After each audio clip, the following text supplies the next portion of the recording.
If you're looking for strategic and actionable business advice, then you've come to the right place. Each week, we'll provide you with valuable information that will help you grow your practice profitably. Hi, I'm Debra. And I'm Sabrina, and welcome to Chiropractic Purpose to Profits. We will be your guides on creating a profitable practice and an abundant lifestyle.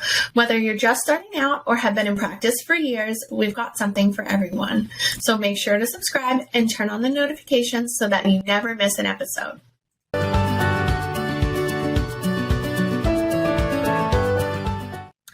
So in this week's episode, we're going to be talking about the core principles of Profit First for chiropractors. So there are 4 core principles that really set the foundation to the whole system. And if you embody these 4 core principles, implementing the system can be super easy and practice changing. So the 4 principles are small plates, create small plates in your practice, serve sequentially, so put what matters most first, removing temptation, so not relying on self-control, and the last one is developing a rhythm. So creating a system and a rhythm that you follow every month. So for the first one, let's talk a little bit about small plates. When you look at like dieting or health-related changes in your life, you tend to one of the great examples is how do you lose weight or how do you control what you're eating? And in that concept, you would use smaller plates because we tend to consume everything we see. I see this a lot with my family at home. If I serve from the kitchen and I leave the food in the kitchen, we eat a lot less for dinner because nobody really wants to get up and get a second helping. But if you put the food on the table, everybody eats everything, even though that was supposed to be for lunch tomorrow and I made enough food for there to be lunch, I swear. The baby is the biggest offender of this, especially when it comes to meatloaf. But anyway, so how can we apply this to your practice? So when it comes to a practice and managing your money, the small plates we would be using would be different bank accounts. So instead of spending all of your money and collecting all of your income from one account, which makes it really hard to see where money's coming in and how money's going out, we'd set up different bank accounts for each of the different main goals that we have in our practice. So as we discuss in the book, Profit First for Chiropractors, which you can buy on Amazon, there are 4 key accounts that you need to set up, or 5 key accounts.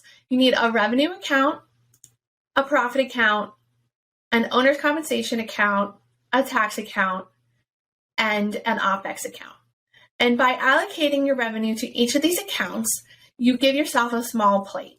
You've now said, this is the amount of money that I'm willing to spend on each of these things. I'm making sure that I'm making profits because I'm having a profit account, and I'm controlling my operating expenses by saying you can't spend more than what's in your account. So that's the basics of the small plates. It really helps to give you insight and control over your cash. Now, the second thing, when I listed those accounts out, I said them in a specific order. And anytime you hear us talk about the system, we will always talk about them in a specific order. And that goes to the serve sequentially. And this is because what comes first is most important. So you're not going to go up to somebody and tell them that they're the worst person in the world, but I love you, and have them think that you actually like them. They heard, I hate you first. So when we talk about things, we want to put what's important to us first, because that's what you're going to pay the most attention to. So when it comes to Profit First, we list the bank accounts on the revenue first, obviously, because you can't have a business or a practice without revenue. And then right after that comes the profit account, then the owner's compensation, then taxes, and then we're telling the operating expenses, you know what? You got to live with what's left over. I'm not living with what's left over anymore. So it's just really important to remember that you put what's important to you first rather than last. So Deb, why don't you go over the next 2? Sure. And so the next one that comes up is removing temptation. And that's a big one because everyone believes that they will not touch the money they put aside for their profits and they put aside for the taxes. But I can tell you, every year, so many of our clients before Profit First did not have enough money in their profit account. That's all changed because there is a discipline that comes about with Profit First. So they put that money aside.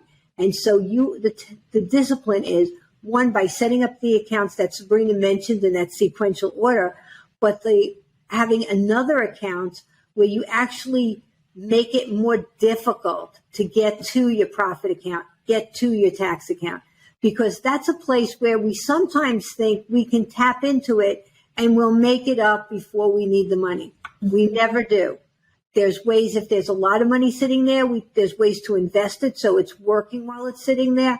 But you definitely do not want to make that be a place where you're using it as if your own personal piggy bank and you can go in and take it out and put it back in and take it out and put it back in. That's a big no-no. Once we put it there, we expect it to stay there. The next important core principle is developing a rhythm. And a rhythm is really important because that's how you know what to do, right? We all follow something. It becomes less work because we just know now's the time to do that. And there's a time in which you should pay bills. We shouldn't be writing out bills regularly or, just because somebody asked for it that day. There should be a structure in how we pay things. There should be a structure on when we move money into our accounts. And that's where the rhythm comes in. When you're reading Profit First for chiropractors, that's really designed for practice. So we interviewed a lot of people, found out what worked best for them. And what really came down was more than a day. Like in Profit First, it's the rhythm is pay on the 10th and the 25th. But when we spoke to most chiropractors who were successful with the system, they found the day of the week was more important. They didn't want to have to pay their bills on a day when they were busy in their office. So they didn't want to be doing that on a Monday or a Wednesday. They'd rather see themselves do some of these things on a day that they feel they can dedicate the time necessary. So the day of the week makes an important thing. Some people like it weekly. Some people like to do it monthly. It is customizable to meet your needs. But these 4 principles really get you started in the Profit First method. And that's where we're going to go today. Really, these are important principles. We thank you for joining us again for another great episode for Chiropractic Purpose to Profit. Be sure to subscribe and click the bell below so you don't miss any, you get notified so you don't miss anything. But we're going to be working with you, getting through this and getting every chiropractor we come in contact with to be profitable going forward. So thank you.